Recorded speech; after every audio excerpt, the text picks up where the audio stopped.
June 10th, 2001. A phone rings in a quiet California apartment, but nobody answers. 2 days pass before police break down the door and discover Mike Mentzer's body, lifeless on his bed, still clutching a book. His brother Ray would be found dead just 2 days later in the same apartment. The coroner ruled it heart failure, but those who knew Mike understood the real cause, ran much deeper.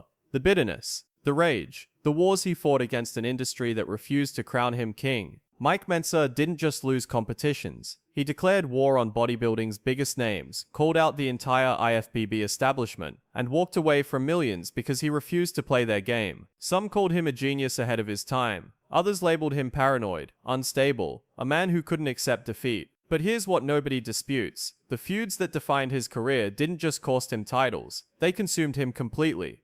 The list of bodybuilders who stood between Mike and his destiny reads like a hall of fame. But these weren't just competitive rivalries. These were personal wars fought with insults, threats, and accusations of corruption that would eventually get Mike blacklisted from the sport he revolutionized. By the time he was found in that apartment at 49 years old, weighing barely 170 pounds, the question wasn't just what killed Mike Mentzer, it was who.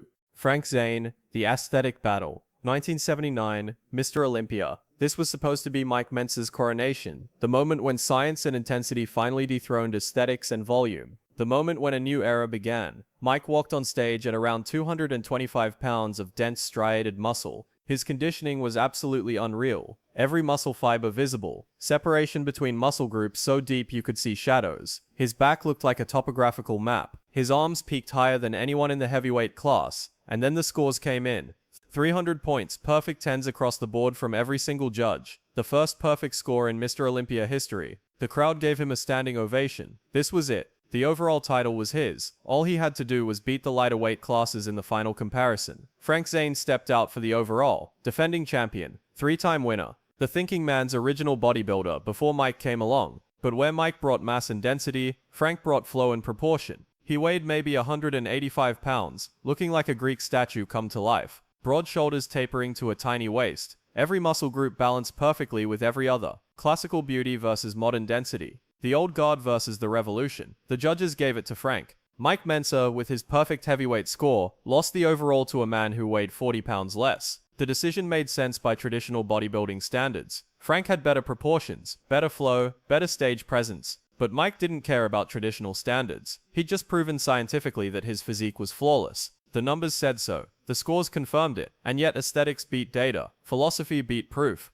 This is where the philosophy clash became personal. Frank represented everything Mike was trying to destroy in bodybuilding. The idea that smaller could be better. That subjective beauty mattered more than objective muscle mass. That you could train with moderate weights and high volume and still beat someone who pushed their body to absolute failure with heavy loads. Frank was graceful. Mike was forceful. Frank smiled and posed like an artist. Mike stood like a warrior ready for battle. They represented two completely different visions of what bodybuilding should be.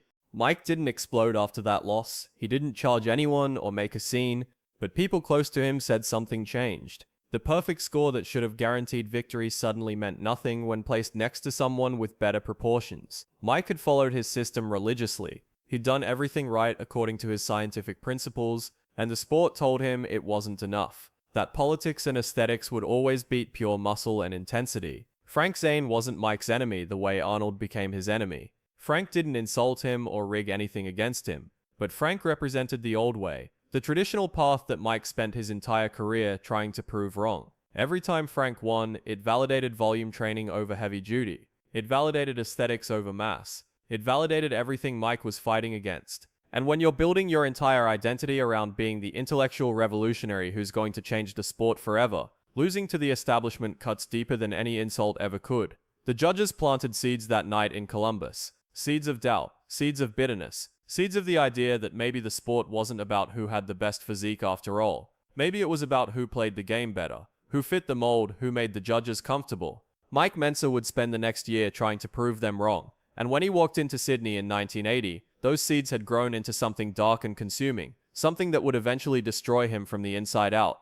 The Arnold Nightmare. Sydney, Australia, October 4th, 1980, the day before the most prestigious contest in bodybuilding. Competitors gathered for the routine pre-contest meeting. 15 athletes had already signed a petition demanding the elimination of weight classes, wanting one open division where the best physique won regardless of size. Then Arnold Schwarzenegger walked into the room. the man who'd retired 5 years earlier to chase Hollywood stardom. The six-time champion who'd supposedly moved on from bodybuilding, except he hadn't just shown up to commentate for CBS like everyone thought. He was competing, and he wanted to bring back the old weight class system that would give him an advantage. The room erupted. Boyko stood up like a gentleman and asked Arnold to explain his reasoning, to justify why he was changing the rules the day before the show. Arnold's response was brutal. He told Boyer to grow up, called him a baby, dismissed him like a child throwing a tantrum. That's when Mike snapped. He jumped to Boyer's defense, telling Arnold that Boyer was being respectful and didn't deserve to be talked down to like that. Arnold turned his attention to Mike. In front of 50 people, with cameras rolling, the Austrian oak looked directly at Mentzer and said everyone knew Mike lost the previous year because he had a belly, because his physique wasn't good enough,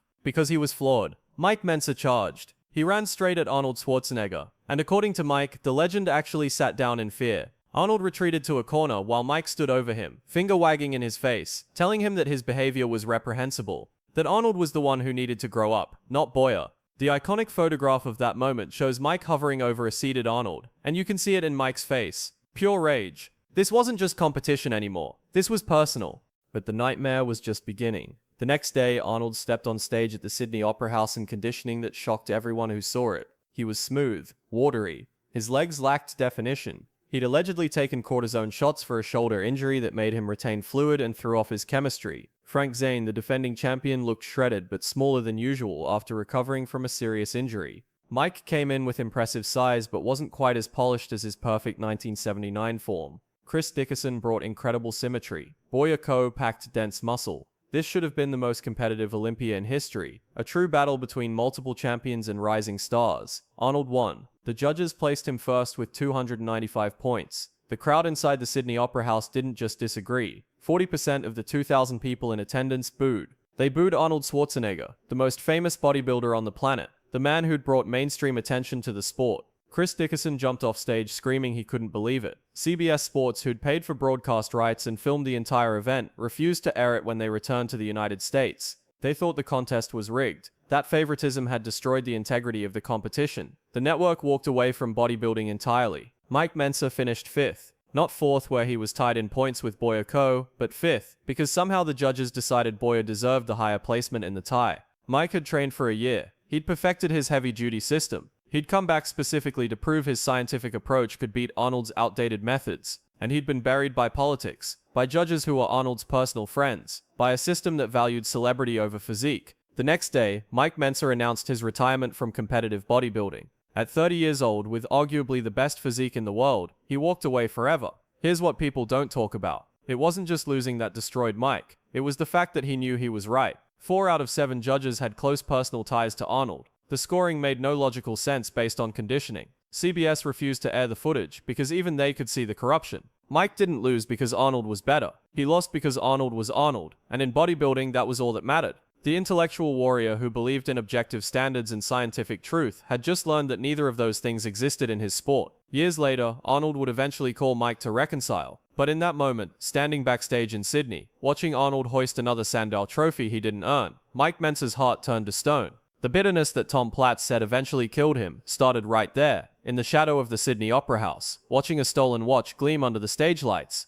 The IFBB and judging politics. Mike didn't just walk away from competitive bodybuilding after Sydney. He declared war on the entire establishment. The IFBB, the Wider brothers who controlled everything, the judges who could be bought, the system that valued names over physiques. He started writing articles that named names, calling out specific judges who'd voted for Arnold. He did interviews where he broke down the scoring mathematically, proving the impossibility of Arnold's victory based on his conditioning. He became bodybuilding's most vocal whistleblower, the one guy willing to say out loud what everyone backstage already knew. Frank Zane and Boyko joined him in organizing a boycott of the 1981 Mr. Olympia, 3 of the best bodybuilders on the planet, all refusing to compete in protest of the corruption they'd witnessed.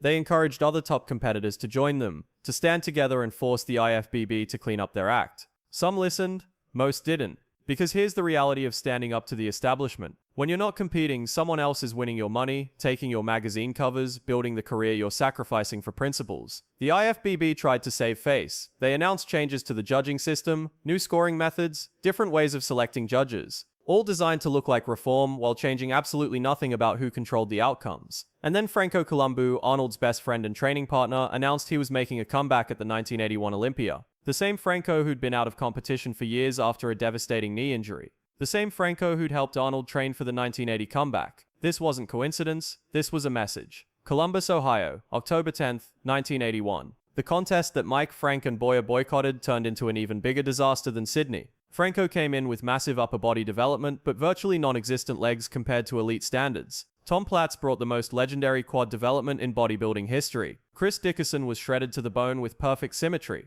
Danny Padilla looked like a miniature superhero carved from granite. The audience knew who should win. The judges had other plans. Franco Columbu was named the 1981 Mr. Olympia, and the crowd erupted in boos so loud they drowned out the announcement. People threw coins at the stage. Competitors walked off in disgust. Roy Callender ignored Franco completely and congratulated Chris Dickerson instead. The scoring was absurd. One judge gave Chris Dickerson a perfect score and still placed Franco higher overall. Another judge had Franco in 6th place during prejudging, then magically moved him to 1st at the evening show. The math didn't work. The physiques didn't justify it. But Franco had Arnold in his corner, and Arnold had the Wider brothers, and the Wider brothers owned the IFBB. Mike watched from home, vindicated and furious at the same time. He'd been right about everything. The sport was rigged. The judges were corrupt. Boycotting hadn't changed a single thing because the people in power didn't care about integrity. They cared about control, about keeping their chosen stars on top regardless of who actually deserved to win. And now Mike's career was over. His protest meaningless, his sacrifice for principles leaving him broke and bitter, while Franco collected $25,000 for a physique that wouldn't have placed top 5 in any legitimate contest. The blacklist came next. Magazine editors who used to feature Mike's training articles suddenly stopped returning calls. Supplement companies that wanted his endorsement disappeared. Contest promoters made it clear he wasn't welcome at events, not even as a guest speaker. The IFBB had decided Mike Mentzer was too dangerous, too vocal, too willing to tell the truth. So they erased him, removed him from the narrative, made sure the next generation of bodybuilders would never hear his name unless it was attached to words like bitter, paranoid, or unstable. Frank Zane eventually made peace with the industry, returned to competition, found ways to work within the system.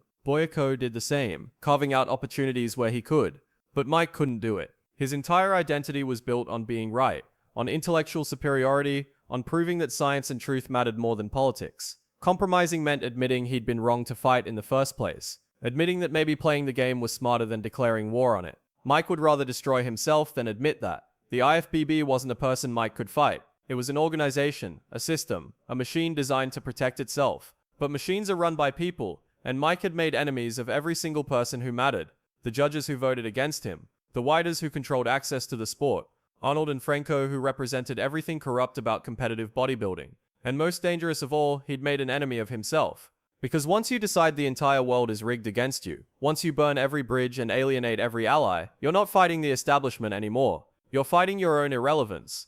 The legacy and redemption. Here's the question nobody wants to answer. Did the feuds destroy Mike Mentzer, or did Mike Mentzer destroy himself? Because yeah, Arnold shouldn't have been allowed to compete in Sydney with 24 hours notice. The judging was absolutely corrupt. Franco's victory in 1981 was a joke. The IFBB did blacklist him for speaking truth. All of that is factually accurate. Mike was right about everything. But being right doesn't keep you alive. Being right doesn't pay your bills or maintain your relationships or give your life meaning after the stage lights go dark. Arnold eventually called Mike years later to reconcile. They had a conversation where Arnold acknowledged the controversy, where two legends talked through the bad blood that had defined both their careers in different ways. Mike accepted the call, they made peace. But that phone call came decades too late to save Mike from the spiral he'd been trapped in. By the time Arnold reached out, Mike had already spent 20 years letting that bitterness corrode everything good in his life. The reconciliation was meaningful, but it couldn't undo 2 decades of rage. Frank Zane moved forward. Boyko built a new career. Tom Platz became a beloved ambassador for bodybuilding. All of them competed against the same corrupt system, dealt with the same political nonsense, got screwed by the same judges. The difference was they found ways to let it go, to accept that bodybuilding was never going to be the pure meritocracy they wanted it to be. They adapted.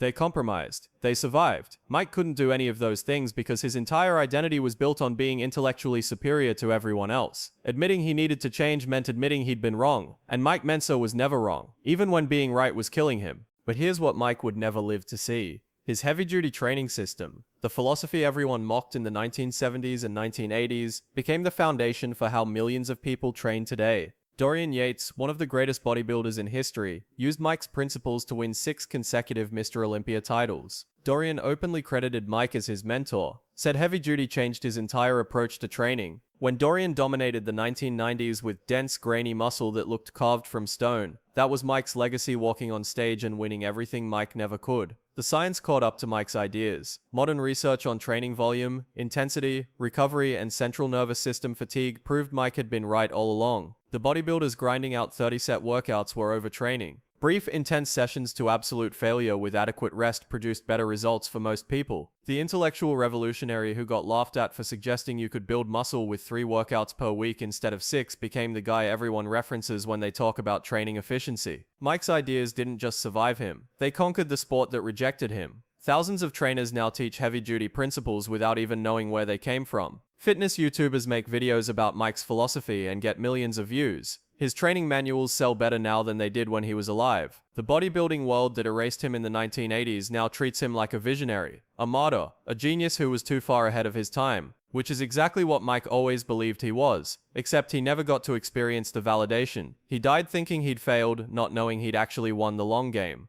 So yeah, the feuds destroyed Mike. Arnold's insult and stolen victory. Frank's aesthetic philosophy beating Mike's density. The IFBB's systematic corruption and blacklisting. All of that contributed to his downfall, but Mike also destroyed himself by refusing to move forward, by building his entire identity around being right, by letting anger replace ambition. The price of being intellectually correct in a corrupt system is that you still have to live in that system. You still have to find meaning beyond being vindicated. You still have to let go of the past if you want any kind of future. Mike Mentzer named 6 bodybuilders he hated most, but the real enemy was never Arnold or Frank or the IFBB. The real enemy was the voice in his own head telling him that losing meant he was worthless, that being robbed defined his entire existence, that he couldn't be happy unless everyone admitted he'd been right all along. That voice killed him more surely than any heart disease ever could, and by the time he was found dead in that apartment still clutching a book like he was searching for one more answer, it was way too late to silence it. The intellectual warrior who wanted to prove that science could beat everything learned the hardest lesson of all. You can be right about training, right about corruption, right about politics, right about everything that matters in bodybuilding.